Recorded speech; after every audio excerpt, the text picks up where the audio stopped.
Now recently I've been to the cinema quite a lot actually. I've seen multiple movies that I really wanna make videos about, but I'm gonna be honest here, I've been procrastinating a lot recently. It kinda has to do with the rebranding that I'm doing, because I'm not sure what exactly I wanna do. Do I wanna do games? Do I just wanna do commentary? Do I just wanna do IRL stuff only? It's really complicated. I cannot choose. So yeah, that's something I'm still figuring out. But for now we're just gonna keep it on commentary, and I think you guys liked it the most, so I will see. It's also pretty fun to do, so I guess why not. Now originally I also wanted to have my own model here, but for some reason I cannot use it, so it's just good old Fortnite gameplay. Anyways, Jujutsu Kaisen, my favorite show for about a year now. I really do love that show. It is my favorite from the animes that I've watched, and I've watched quite a few. My favorite arc 100% is the hidden inventory for a multitude of reasons. I'm gonna be honest here, I could make an entire video about that, but that's not why you are here. Now recently the latest movie came out, which was Jujutsu Kaisen Execution. In this movie we saw a recap of the whole Shibuya incident and 2 new episodes of the upcoming Calling Games, which releases January 8th, I think it was somewhere. So we got new characters, we got new plots, and a whole new setting inside the world of Jujutsu Kaisen. I'm gonna be honest, I was very excited for the movie, and I really am looking forward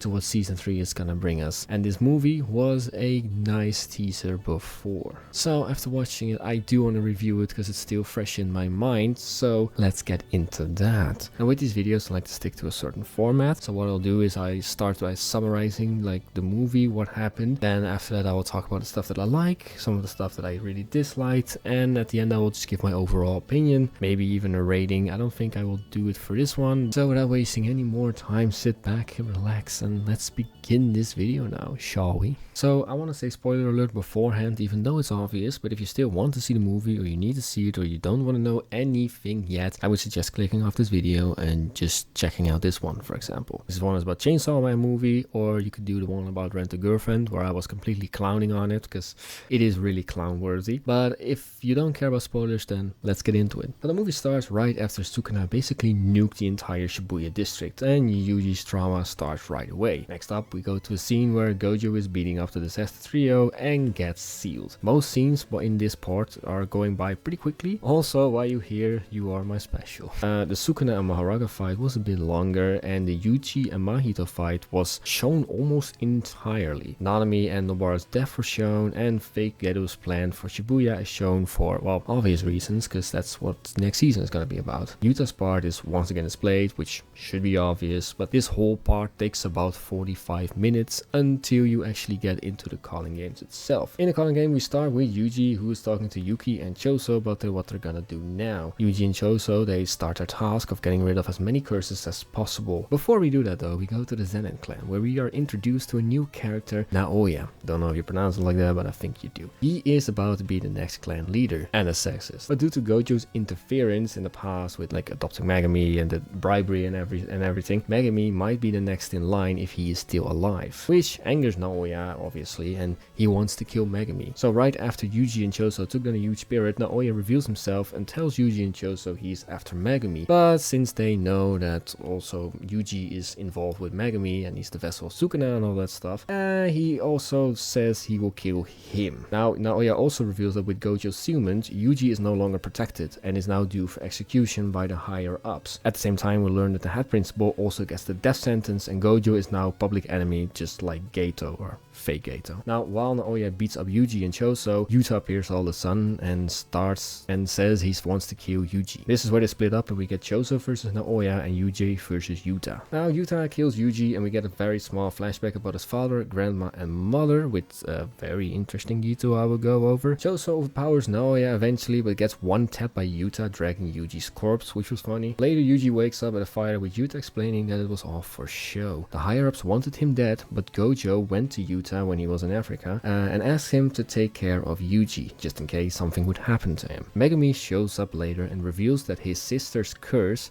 is linked to the Culling game, so right now she is in a lot of danger. They meet up with Yuki and Maki and conclude that they need to talk to Tengen about his barrier being weak and to see how they can unseal Gojo. They go down with the help of Choso and meet Tengen inside a completely white room, and this is basically where it ends. Now if you've seen it, or if you do remember something, maybe not everything everything is in the completely correct order or some information is missing, but obviously I'm not gonna talk about everything because then this video would be very long. I could go into depth, but I don't feel like that's why you're here. You just want me to review this and give my opinion. That's probably why you're here anyway. So I will start with the things that I really liked about this movie. I have more things that I liked than I disliked, and that's also because I'm biased because I love JJK. So but anyway, first of all, I really liked the fights. They were really good, especially the one between Choso and Naoya. Short fight between Yuji and Yuta was also alright, but what piqued my interest the most was the animation style. The new style that they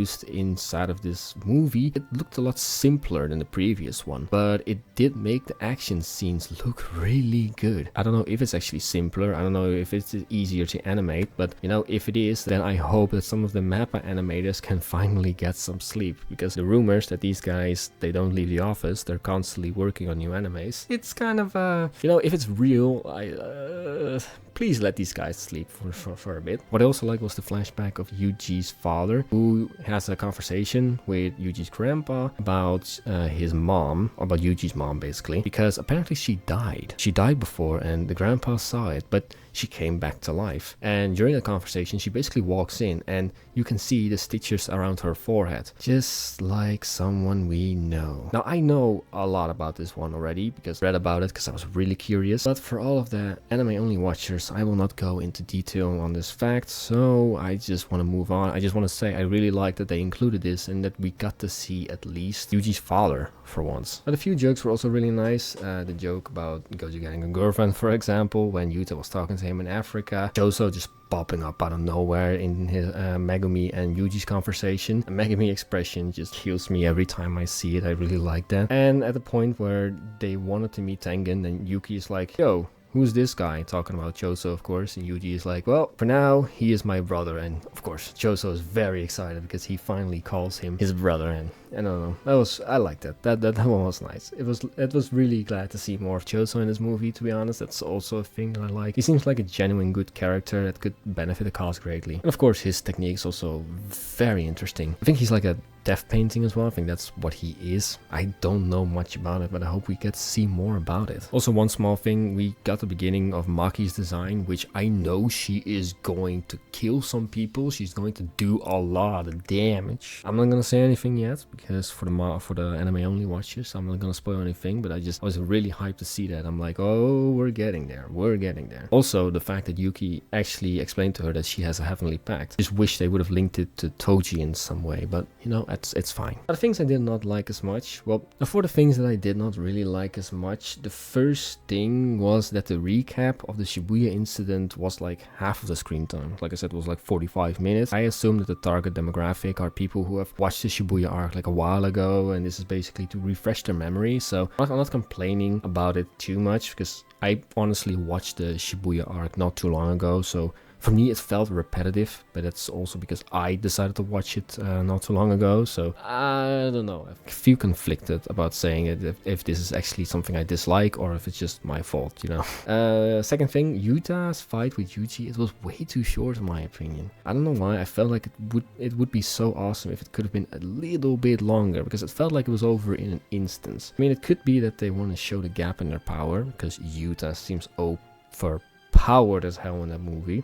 Nonetheless, I do wish the fight was a bit longer. I really would want to see more of these characters, but of course, season 3 is dropping in like 2-3 weeks or something, so just be patient. Now, honestly, besides those 2 points, I don't have anything I can critique it for. This movie was more of a teaser for the upcoming season, and I don't mind that personally. Like I told some of my friends too, this is not like your average Demon Slayer, or this is not your Chainsaw Man. This was different. Like, it was a recap, and you do not expect like a lot of new content. It should not be on that level. And you know, still I do love Jujutsu Kaisen, so this movie was very much appreciated. I still really liked the fact that we had a movie like this. I am a bit salty though that the Hidden Inventory movie did not release in my country still. I know I can watch it on like Crunchyroll, and I think I can even watch it on Netflix now. I think Hidden Inventory is on Netflix. Now overall, I would give this movie a solid 8.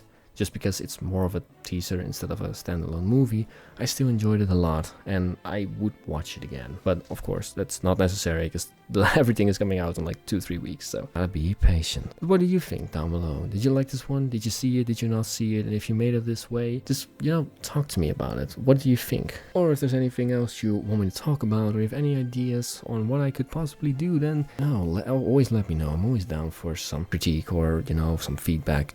Just give it to me. So I hope you enjoyed this video. Like and subscribe for more. And yeah, I'm going. I need to go to the gym now. It's almost time to meet up. Alright, bye.